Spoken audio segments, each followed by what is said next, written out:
پہاڑی واز کی سیریز کے ایک اور سبق کے ساتھ میں ماریہ زہیب آپ سب کو خوش آمدید کہتی ہوں۔ آج کے سبق کا عنوان آرام کی خدمات اور آرام کی ہدایت ہے۔ آج کے سبق میں ہم سیکھیں گے کہ یسوع المسیح کے پہلے شاگردوں کے لیے یہ کتنا ضروری تھا اور ان کے موجودہ شاگردوں کے لیے المسیح کے پیروکار ہوتے ہوئے اپنے مختلف حالات کو آرام دہ بنانے کے لیے اسے سمجھنا کتنا ضروری ہے۔ ہمارے ارد گرد کے لوگ مختلف نوعیت کی مشکلات کی جنگ میں ہیں۔ ہمیں ان لوگوں کے لیے آرام اور دلاسا دینے کے لیے مقرر کیا گیا ہے، اسی آرام کے ساتھ جس کا ہم نے یسوع المسیح کو نجات دہندہ قبول کرنے کے بعد تجربہ کیا ہے۔ تو شروع کرتے ہیں آج کے سبق کو، دعوت دیتے ہیں اپنے محترم استاد جناب بردر آصف کو۔ خداوند یسوع مسیح کے مبارک جلالی اور بابرکت نام میں آپ سب کو سلام۔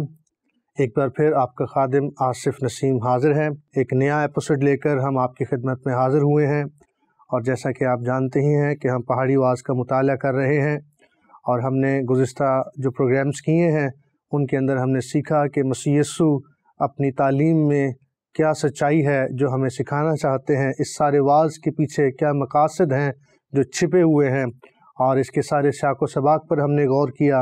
اور پھر اس کے بعد ہم نے آغاز کیا متی رسول کی معرفت لکھی گئی انجیل کے 5ویں باب کی ابتدائی پہلی اور دوسری آیت سے، جس میں ہم بات کر رہے تھے کہ مسیح خداوند نے اپنی تعلیم کا آغاز یا اپنے واز کا آغاز 8 مختلف اور خوبصورت رویوں کے ساتھ کیا، جس میں سب سے پہلا رویہ جو تھا کہ مبارک ہیں وہ جو دل کے غریب ہیں کیونکہ آسمان کی بادشاہی انہی کی ہے۔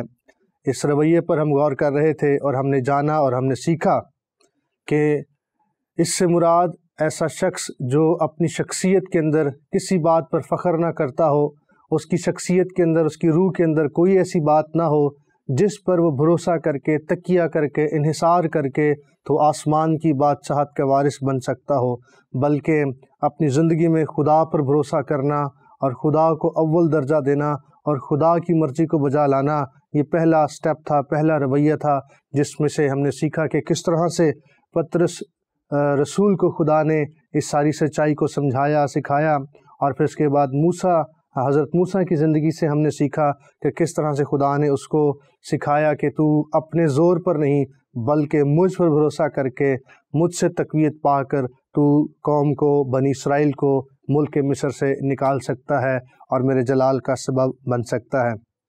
آج ہم اسی سلسلے کو آگے بڑھاتے ہوئے آگے بڑھیں گے اور ہم دوسرے رویے پر ہم بات کریں گے، دوسری مبارکبادی، اور دوسری مبارکبادی جو ہے وہ ہے مبارک ہیں وہ جو غمگین ہیں کیونکہ وہ تسلی پائیں گے۔